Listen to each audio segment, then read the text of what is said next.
I'm Richard Cotton, I'm the Deputy Mayor, but more importantly, this happens to be right almost in the centre of my ward. So I'm Councillor for Camden Town and Primrose Hill Ward, so it's a real pleasure to be here. A few words of thanks first of all to Starbucks, Ross Mackay and Sarah El Babari for providing both the venue and the coffee. To the Canals and Rivers Trust, John Guest and David Ireland for sponsoring this rather magnificent cake, which I assume is in the colours of the Prince Regent, certainly a top Hotspur colours, gladdens my heart. To the London Canal Museum, Charlie Foreman and his team, Martin Sack, for the display. For the friends of the Regents Canal, Ian Shacklock for publicity, and thanks to all of you for attending and supporting this event. This canal has got particular significance to me for a number of reasons. Firstly, it's a reminder of the days when this country actually made things and transported them around the country by public transport. My late father, believe it or not, swam in this canal. He grew up in Hoxton, quite close to Wenlock Basin. I know it's not this bit.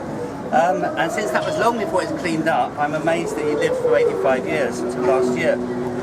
I live a few feet away from the canal and have enjoyed walks along the towpath for decades. And of course the canal connects the two ends of my ward, Camden Town with Primrose Hill, and when I volunteer at Primrose Hill Library each week, this is the route I take to the library along the canal towpath. So whilst the canal is obviously important to me, but it's very much more important of course for Camden and London as a whole. The whole history of this area is a history shaped by canals and railways. Rivers in England have been canalised since the 16th century, and the first canal was built in 1765, and I'm sure you all know this, by the Duke of Bridgewater to transport coal from the mines he owned in Lancashire into Manchester. At the end of the 18th century, a new route, the Grand Junction Canal, was planned from Birmingham to the Thames at Brentford, with a branch from Hayes to Paddington. Not only did it cut 60 miles off the length of the journey to London, but it was also built with double-sized locks, and therefore twice as much cargo could be carried at one time. The Paddington arm of the Grand Junction terminated at New Road, which we know better today as Marylebone Road or Euston Road. It's the Ring Road. And at that time, that road marked the northern boundary of the western suburbs of London. As soon as the Grand Junction was opened, a proposal was made by somebody called Thomas Homer, I'm sure you also all know, was subsequently bankrupted and transported, to cut a new canal from Paddington, to pass east through the fields to the north of New Road, and then south to the Thames at Limehouse, where a dock was to be built for the transshipment of goods. As we all know, the architect was John Nash, who also designed the Crown Estate of Regent's Park, Regent Street, and so much more.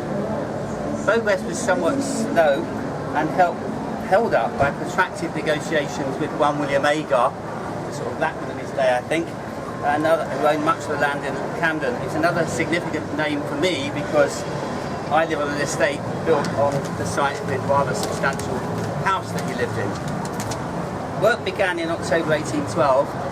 The section through Regent's Park was completed in 1813, and the entire lock-free stretch from Paddington through Regent's Park to here, Hampstead Road Lock, probably better known as Camden Lock, was completed and opened on the birthday of the Prince Regent in 1816. It was a fantastic feat of engineering which provided a link between Camden Town and the industrial Midlands for the first time, as a result of which Camden Town itself became an industrial hub, a position which was cemented with the coming of the railways a few decades later. The whole canal was finally finished in 1820 in a ceremony which I read that John Nash and the company directors travelled from Battlebridge, now probably better known as King's Cross Marina, to the new Regent's Park dock at Limehouse by ceremonial barge to the sound of brass bands and passing waving crowds.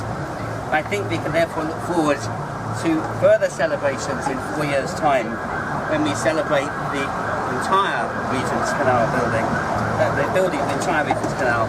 And in the meantime, I hope this event will encourage people to visit the Regent's Canal Information Centre at this historic site, and also the London Canal Museum close to King's Cross at Battlebridge. So I think it now remains to cut the cake and celebrate this great occasion.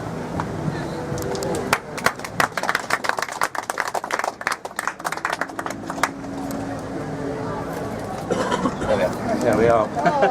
Okay. I don't like to spoil it. It looks too good to eat, isn't it? Probably easier for me to sort of carve it up in slices and for people to come forward and help themselves to a slice.